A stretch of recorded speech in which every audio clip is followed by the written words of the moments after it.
Hello friends, అందరికీ నమస్కారము. Friends, రీసెంట్గా తెలంగాణ ప్రభుత్వం తెలంగాణలో కొన్ని కులాల పేర్లు మార్పు చేయడం జరిగిందనమాట. సో ఎందుకు మార్పు చేశారు, అలాగే దాంతోపాటు క్యాస్ట్ సర్టిఫికెట్లో మీరు కులం పేరు రాసేటప్పుడు తప్పకుండా కొన్ని జాగ్రత్తలు తీసుకోవాలన్నమాట. సో వాటి గురించి ఈరోజు డీటెయిల్గా తెలుసుకుందాము. సో ఎవరైతే తెలంగాణలో కొత్తగా క్యాస్ట్ సర్టిఫికెట్కి అప్లై చేసుకుంటున్నారో అటువంటి వాళ్ళు తప్పకుండా ఈ వీడియో ఎండ్ వరకు చూడండి, ఎక్కడ ఒక స్కిప్ చేయకండి. సో ఇక ఏ మాత్రం డేట్ చేయకుండా నేరుగా టాపిక్లోకి అయితే వెళ్ళిపోదాము. ఫ్రెండ్స్, తెలంగాణ రాష్ట్ర ప్రభుత్వం రీసెంట్గా కొన్ని కులాల పేర్లు మార్పు చేయడం జరిగిందనమాట. సో ఎందుకు మార్పు చేశారు అంటే, సో కొన్ని కులాల పేర్లు కొద్దిగా మాస్గా ఉండే అవకాశం ఉందని చెప్పేసి వాటిని కొద్దిగా మంచిగా చేయడానికి ప్రభుత్వము ఈ కులాల పేర్లు మార్చడం జరిగిందనమాట. సో కులాల పేర్లు మార్చింది కదా, మరి క్యాస్ట్ సర్టిఫికెట్లో కులం పేరు ఎలా రాయాలంటే సో చెప్తానండి. దాని గురించి కూడా ముందుగా ఏ కులాల పేర్లు మార్చారో దాని గురించి చేసుకుందాము. మనం కనుక చూసుకుంటే ఇక్కడ ఇస్తూ ఉన్నాం చూడండి, మంగలి అనే వాళ్ళని మనకి నాయి బ్రాహ్మణ్ అని చెప్పేసి మార్చారనమాట. అలాగే చాకలి అనే కులం వాడని వచ్చేసి రజిక అని చెప్పేసి మార్చారనమాట. దూదేకుల కులం వారిని పింజారని చెప్పేసి మార్చడం జరిగిందనమాట. దాంతోపాటు వడ్డిర అనేవాడిని శిల్పి అని చెప్పేసి మార్చారనమాట. కమ్మరి అనే కులం వారిని పాత్రశాల అని చెప్పేసి మార్చారనమాట. కనాలి అనే కులం వారిని విశ్వకర్మ అని చెప్పేసి మార్చారనమాట. గౌడ కులం వారిని తాటి గౌడ అని చెప్పేసి మార్చారనమాట. యాదవ గొల్ల కులం వారిని గొల్ల యాదవ అని చెప్పేసి మార్చారనమాట. అలాగే బోయ కులం వారిని నాయక బోయ్ అని చెప్పేసి మార్చడం జరిగిందనమాట.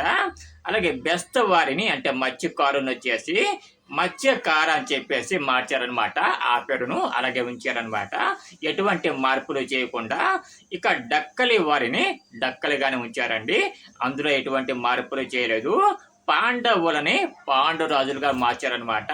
సో దీంట్లో కొద్దిగా మార్పులు చేశారనమాట. సక్కలి వారిని అంటే చర్మకారుని మాదిగ వాడుగా మనకి మార్చడం జరిగిందనమాట.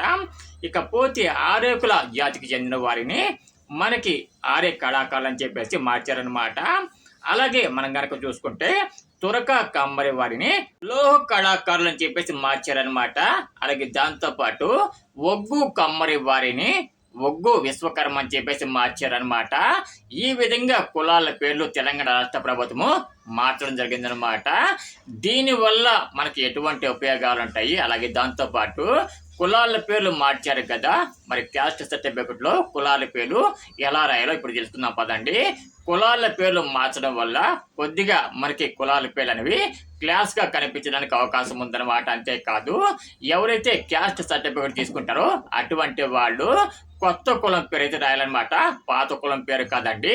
చాలా మంది పాత కులాల పేర్ల మీదే నోటరీ చేపిస్తూ ఉంటారండి. ఎవరైతే పాత కులాల పేర్ల మీద నోటరీ చేయించుకుంటారో అటువంటి వాడికి నోటరీ అనేది చల్లదనమాట, గుర్తుపెట్టుకోండి. మళ్ళీ రెండోసారి తప్పకుండా నోటరీ అనేది మీరు చేయాల్సి అయితే ఉంటుందన్నమాట. ఇలా ఇదంతా పెద్ద ప్రాసెస్ కాబట్టి ఒకేసారి కులం పేరు తెలుసుకొని ఆ కులం పేరు మీదే నోటరీ చేయించుకోండి, ఒకేసారి పని అయిపోతుంది అనమాట. సో ఇందులో ఎటువంటి మార్పులు లేకుండా కొన్ని ఉన్నాయన్నమాట. అటువంటి వాటిని మీరు ఎటువంటి మార్పులు కూడా చేయకుండా సేమ్ యాజ్ ఇట్ ఈజ్ గా ఇంతకు ముందు ఏ క్యాస్ట్ ఉందో అదే క్యాస్ట్ ని మనకి నోటరీలో కానివ్వండి, లేకపోతే క్యాస్ట్ సర్టిఫికెట్ యొక్క అప్లికేషన్ ఫామ్ లో కానివ్వండి రాయాలన్నమాట. సో ఏదైతే కొత్తగా కులం పేరు మార్చారో అటువంటి కులాన్ని మాత్రము తప్పకుండా అప్లికేషన్ ఫామ్ లో మెన్షన్ చేయాలన్నమాట.